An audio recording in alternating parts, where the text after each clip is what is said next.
Hello everyone and welcome. In this video we are going to talk about loop antennas. We'll see what is a loop antenna, its characteristics, its applications, and finally we are going to design loop antenna on 4NEC2. Now let's see what is a loop antenna. A loop antenna can be made by bending a wire in the shape of a loop. This loop can be of any shape. The only condition is that the loop must work the way it is expected to do. A loop antenna is very cheap, it is simple, and despite of its simplicity, it is very versatile as well. It is used in many places even now. A loop antenna is also known as a magnetic dipole. Let us see how. Focus on this figure on the right. This figure is the radiation pattern of a half-wave dipole or any kind of dipole. We know that in a linear antenna, the current flows on the wire and the direction of current is same as the direction of electric field. Because the current will flow on this wire, the electric field will originate from one end, will end on the other end. So, in this example, the electric field of a dipole will be vertically oriented. On the other hand, if you see this small loop antenna, it is kept on a horizontal plane. We are looking at it sideways. So, in a horizontally kept antenna, the current will be flowing horizontally. So, because the current is flowing horizontally, so obviously the electric field will be horizontal, and in a free space, when electric field is horizontal in an electromagnetic wave, the magnetic field will be vertical.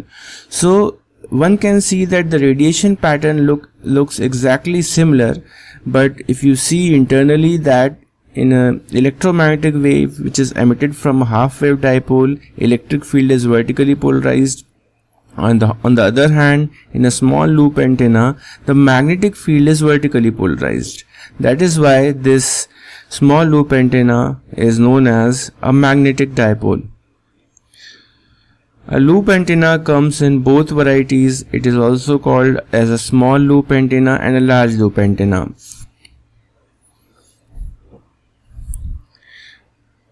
A loop antenna is a very inefficient antenna.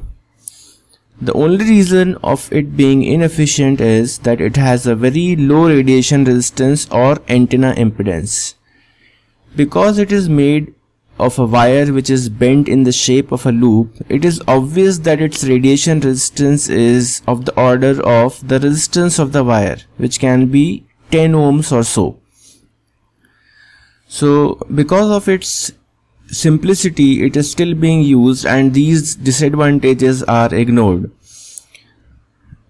Because the loop antenna is inefficient, so rather it being used in a transmitter, it is preferred to be used in a receiver or a detector.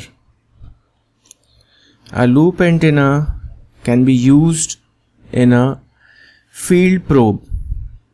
A field probe is a device which can be used to detect the presence or absence of radiation in a highly radiative environment, or it can be used in a place where a very directive radiation pattern is going from a transmitter and we need to detect the intensity of that radiation. It can also be used in finding direction. It was used historically and it is still being used. When a loop antenna is clubbed with a small monopole, it can be used to find the direction. The only reason that a loop antenna is preferred to find direction is that it has null in the middle. A small loop antenna has a null in the middle of its radiation pattern, and a null is a very accurate position. So if the radiation pattern of a small monopole and a loop antenna is combined and used in a proper way, a loop antenna can be used to make a direction finding antenna as well. This device we have seen in airports. It is called a metal detector. A metal detector is basically a loop antenna fitted with a detector. It works on the principle of sending some electromagnetic wave towards the air where metal is expected and expecting its reflection. So since its working is very simple, a simple loop antenna can be used as its probe. So in summary, we can use a loop antenna everywhere where receiver efficiency is not important. Rather than that, signal to noise ratio is very good. Depending upon the size of the loop antenna, it can be categorized into electrically small and electrically large loop antenna. The diameter of electrically small antenna is of the order of lambda by 10 or less, and the diameter of electrically large antenna should be of the order of the wavelength or more than that. The circumference in the form of wavelengths of an electrically small antenna is around 0.314 or less than that. So an electrically small antenna will look visibly small. On the contrary, the electrically large antenna has its circumference of the order of 3.14 or more. In an electrically small antenna, the radiation pattern will look like a figure of 8. It will look similar to a dipole. But if you increase the size of a loop antenna, the maxima will be suppressed from 0 degree and 180 degree, and it will start appearing at 90 degree and 270 degree. So the radiation pattern is very different in a small loop antenna and a large loop antenna, and we'll get to know this by designing actually a small loop and large loop antenna. Designing a loop antenna is very easy, and we will make it easier by designing it for 300 MHz. The specialty of 300 MHz frequency is that the wavelength is 1 meters. So with 1 meters, the diameter of small loop antenna will become 0.314 meter, and the diameter of a large loop antenna will become 3.14 meters. So the dimensions are very simple, and we'll see that it is even simpler when we design it in 4NEC2. To make a loop antenna, we have to first specify the variables that we are going to use. Let us first write lambda, the wavelength. The wavelength should be 1 meter, so lambda is equals to 1. Let's take another variable for diameter. D is equals to, for a small loop antenna, let us take D is equals to lambda divided by 10.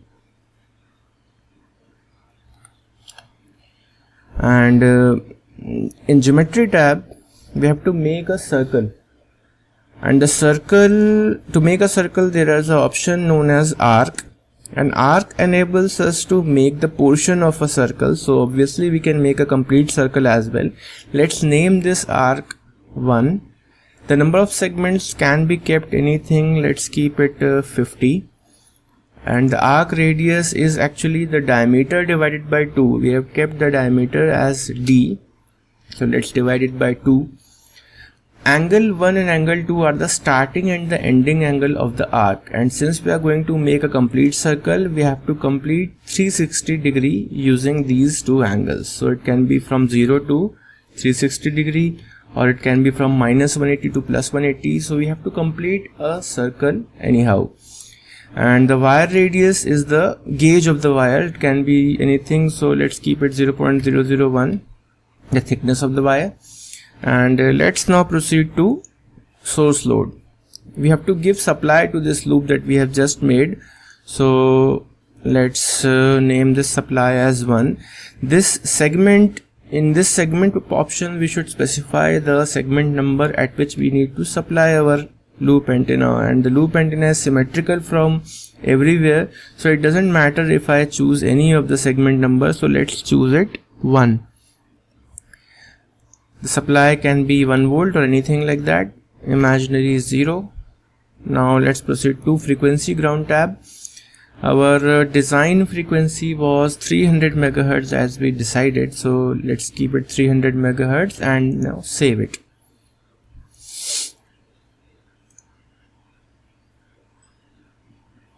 We can see the radiation pattern has appeared now. This radiation pattern, as you can see in this left bottom corner, it is from phi is equals to 0 degree. By pressing the space bar, I can change the view. It is now theta is equals to 90 degree. And also I can press up and down arrow key to change the viewing angle by around 10 degree at a time. And left and right arrow key will also change the viewing angle from the horizontal side. Now let's see the three-dimensional view of this radiation pattern. This radiation pattern is kind of a sphere, and if you look at it, that it is covering our loop antenna. So whenever loop antenna is small and its diameter is of the order of lambda by 10, the radiation pattern is like a sphere as well, an elongated sphere, where the radiation maxima is sideways. We can see one maxima is here and the other maxima is here, and there is no minima as such. If we reduce the size from lambda by 10 to less, we can see that the radiation pattern will go spherical.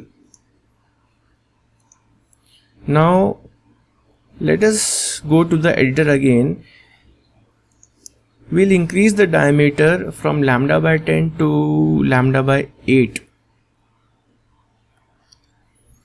and then we'll see the performance. We won't change anything else. Now let's see the radiation pattern, the changes that now appear here. Let's go to 3D.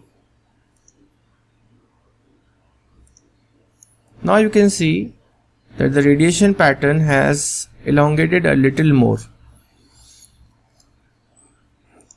Let's increase the diameter further. I'll change it to lambda by 4.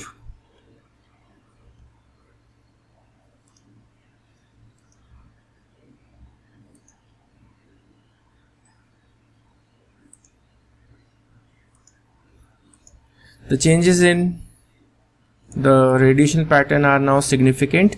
The radiation pattern, which was maximum in the sides of the loop antenna, has now changed its direction towards the axis of this loop. Now the radiation pattern is elongated towards the axis. So let's see it by changing it a little more. Now let's change the lambda to 2. Lambda divided by 2.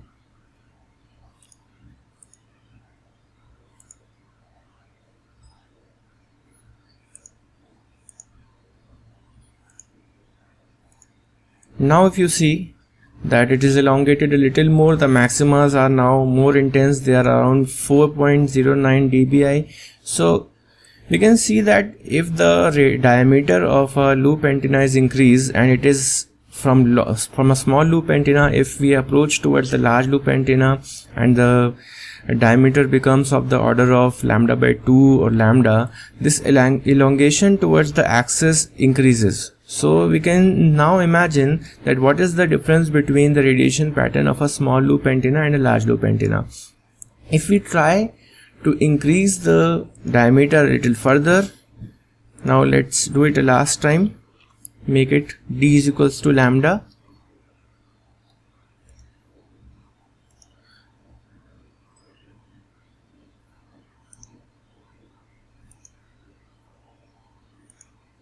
Now we can see that the radiation pattern is distorted, and we cannot make out that where is minima, where are maximas. The maxima is somewhat here and there are lots of minima here. So while making a large loop antenna, we have to actually check that at what diameter it will work as the way it was desired to do. So that's it. We have seen a small loop antenna, its radiation pattern, and we have slightly increased the diameter of a small loop antenna and tried making it a large loop antenna. I hope you understood how a large loop antenna works and a small loop antenna works, and I hope that you will try making this antenna yourself. Thank you